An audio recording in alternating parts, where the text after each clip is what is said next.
Внезапный ход Кремля, срочное обращение депутатов к Путину, 100 дней до катастрофы. Новый удар по столице. Командующий ВСУ прозрачно намекает москвичам о Мадьяр, Дальнему Востоку. Шквальный огонь. Тысячи американских ракет полетят на восток. Украина заключила выгодный контракт. Ультиматум Зеленского выполнен досрочно. Лукашенко таки дал заднюю. Кабаева угроза нацбезопасности. Российский чиновник перешел все границы. Упрек лично Путину. Об этих и других событиях к утру четверга, 25 июня. Четверг на календаре, а нехта в эфире. Все самое важное к этой минуте прямо сейчас. Я Олесь Корниенко. Мы начинаем. Россияне захватили еще один населенный пункт Украины. Речь о селе Иволжанском в Сумской области. Правда, сделали это не солдаты Путина, а другое спецподразделение. Пропаганда снова выдает желаемое за действительное. В украинском центре коммуникаций группировки войск Курск заявили, что населенный пункт находится под полным контролем украинских сил обороны и расположен глубоко в тылу. По данным военных, никаких российских подразделений и боевых действий в этом районе нет. Ранее ряд российских Z-ресурсов сообщил о взятии Иволжанского и даже публиковал подробности якобы проведенной операции. В этих сообщениях упоминалась и 71-я отдельная аэромобильная бригада ДШВ Украины. Путин все-таки решился. До новой мобилизации в России осталось 3 месяца. Ее проведут сразу после сентябрьских выборов. Такой сценарий, по данным «Можем объяснить», обсуждается в президентской администрации. Собеседники издания утверждают, что вопрос могут вынести уже на первое заседание новой Госдумы. По задумке администрации президента, несколько депутатов выступят с трибуны парламента с обращением к Путину о необходимости новой мобилизации. Ранее в телеграм-канале Андрея Гурулева появился пост о запланированной на осень масштабной мобилизации. Позже депутат и генерал заявил, что его аккаунт был взломан, хотя публикация никуда не исчезла. Верстка и важные истории тоже пишут на эту тему. По их данным, власти уже готовят полигоны для массового набора людей в армию. Источники утверждают, что военные рассчитывают с октября начать ускоренную подготовку десятков тысяч человек. Причина остается прежней. Армии все сложнее восполнять потери на фронте по обычной контрактной системе. Один из военных описал ситуацию коротко. Народ будто кончился. Но есть и другой резон. Путин не хочет заканчивать войну и готов воевать еще 2-3 года. Есть опасения о нестабильности. В случае завершения боевых действий сейчас, как есть, без серьезных успехов. Похоже, теперь Путин боится протестов после проигранной войны больше, чем протестов из-за мобилизации. Интересно только, чем будут вооружать новых мобиков и на чем их довезут до фронта. На фоне разрастающегося топливного кризиса это вопрос не праздный. Новая напасть накрыла уже 4-ю часть России. Ограничения на продажу бензина и дизеля ввели уже в 24 районах страны. В Москве нет бензина. Слушайте, это даже звучит как какой-то сюрреализм просто. Я вот сейчас объехала несколько заправок, они реально закрыты.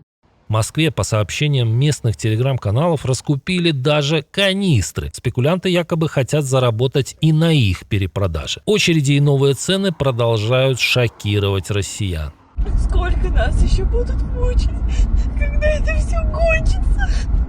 В этих условиях Москва готовится покупать топливо у того, кому сама продает нефть. Как сообщает РБК, власти разрабатывают механизм бюджетных субсидий для нефтяных компаний, которые будут ввозить топливо из-за рубежа. Другое издание, Moscow Times, сделало вывод, что эти меры должны открыть возможность закупки горючего у Нью-Дели. Есть и любопытная деталь. Индийский бензин содержит около 20% спирта, что вдвое выше прежних российских норм. Похоже, чтобы ликвидировать дефицит, Москве придется прикрыть глаза на качество покупаемого топлива. Но это не все. Ведет руководство России переговоры о закупке бензина и с Казахстаном. Об этом сообщает Reuters со ссылкой на 4 источника в отрасли.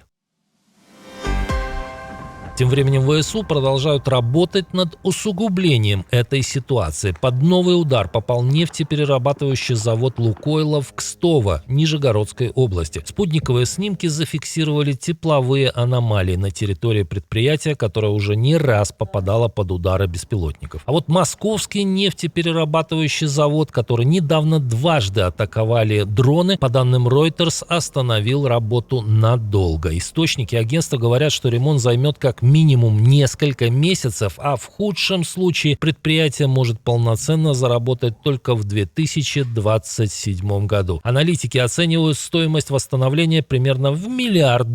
Этот завод обеспечивает, а вернее сказать, обеспечивал более трети поставок топлива в Москву.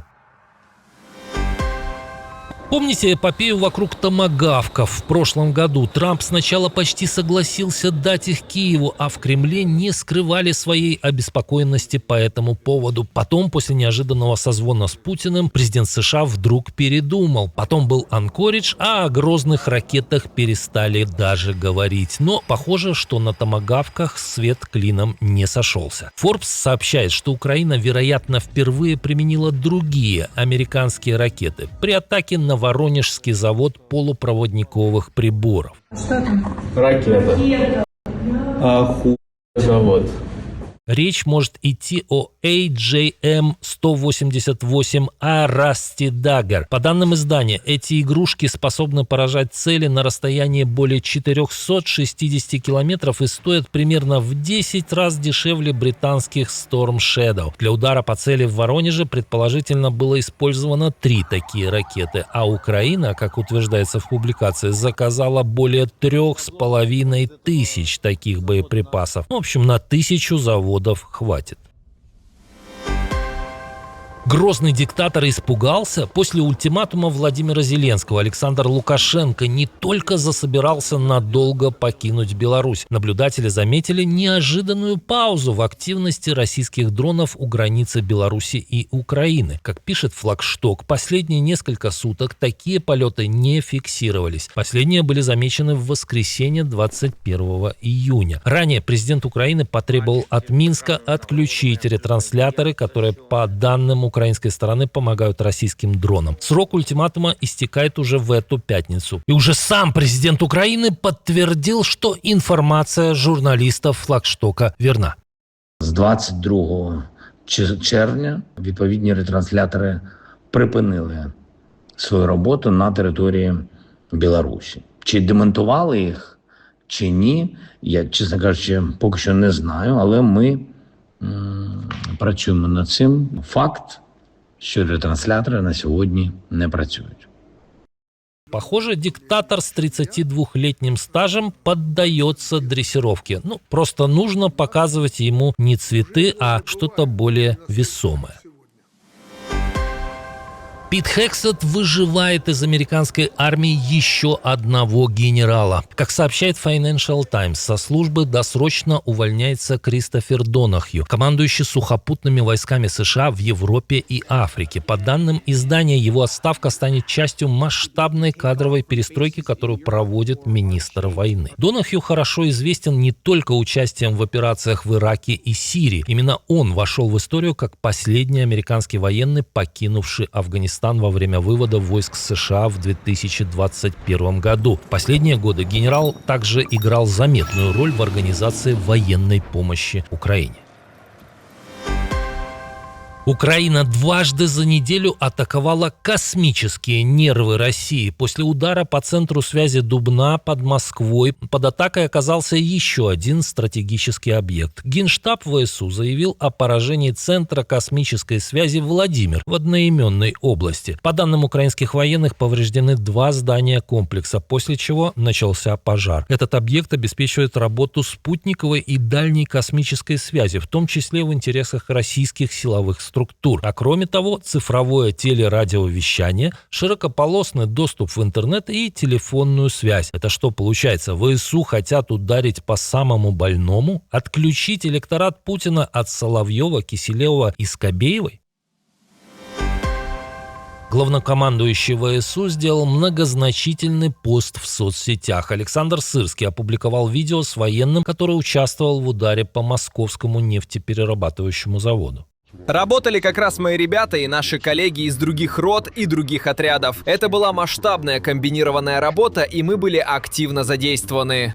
Сам Сырский намекнул на новые удары, добавив к посту фразу «продолжение следует». А вот командующий силами беспилотных систем ВСУ Роберт Броуди намекает, что украинские дроны долетят не только до столицы России, но и до самого ее края. Мадьяр иронично процитировал известный хит любимой группы Путина: «Ждет Севастополь, ждет Камчатка, ждет Кронштадт». Учитывая то, что по Кронштадту недавно уже прилетало, а по Севастополю прилетает чуть ли не ежедневно, Мадьяр добавил от себя, что ждет сейчас только Камчатка.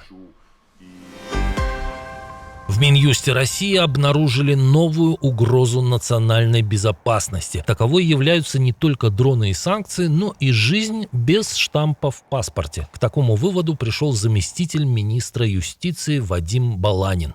Мы сталкиваемся с таким явлением, как сожительство без регистрации брака. При этом число расторжений уже зарегистрированных браков остается значительным. И такие тенденции, на наш взгляд, можно рассматривать как прямую угрозу национальной безопасности и демографическому здоровью. По словам чиновников, все это связано с разрушением традиционных ценностей и влиянием Запада. Заявление прозвучало на фоне серьезного кризиса института семьи в самой России. Число браков сократилось до минимальных значений за четверть века, а уровень разводов остается одним из самых высоких в мире. Не подает ли самый наглядный пример тот, кто Россией эти четверть века управляет? Владимир Путин уже 13 лет как развелся с Людмилой Очеретной, а связь с Алиной Кабаевой, о которой не писал только ленивый, официально так и не оформлена. Своих официальных дочерей хозяин Кремля называет этими женщинами, а о сыновьях Кабаевой и дочери Светланы Кривоногих журналисты из кремлевского пула боятся даже спрашивать. Получается, по логике заместителя министра юстиции, угрозу нацбезопасности России создает сам Владимир Путин? Спасибо, что досмотрели до конца. Приглашаю на вечерний выпуск.